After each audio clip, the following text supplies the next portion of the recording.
Hello students, क्या आपको पता है जो पानी की ड्रॉप होती है, पानी की बूंद होती है, वो स्फेरिकल क्यों होती है?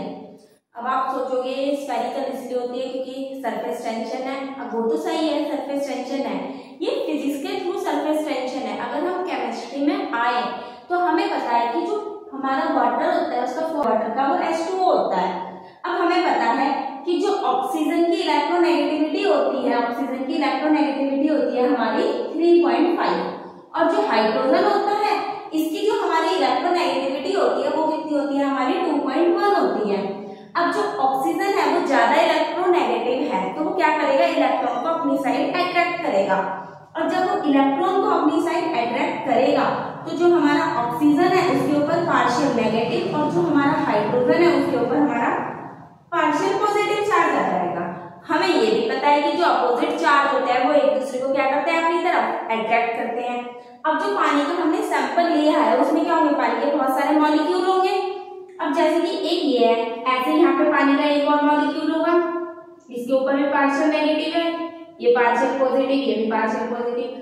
अब ये तो पानी के अलग अलग मॉलिक्यूल के बीच में क्या होगी, वीक बॉन्डिंग से हमें क्या करेंगे, दोनों आपस में एक दूसरे को अट्रैक्ट करके बॉन्ड बनाते हुए देखने को मिलेंगे।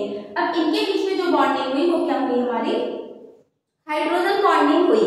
अब हमें इतना पता है, अगर हमने एक सैंपल लिया, उस सैंपल के अंदर ही हमने क्या लिया, एक पानी का ग्लास लिया, उसमें पानी क्या है, भर दिया अच्छे से। अब इसमें क्या है, वाटर के मॉलिक्यूल है। अब जो हमारे सरफेस पे जो हमारे वाटर के मॉलिक्यूल हैं, अगर हम उनके बीच का फोर्स देखें और एक नीचे वाले का, अब इस वाले मॉलिक्यूल का अगर मैं फोर्स देखूं तो इस वाली साइड से, इस वाली साइड से, हर साइड से क्या हो रहा है, इसमें फोर्स ऑफ अट्रैक्शन लग रहा है।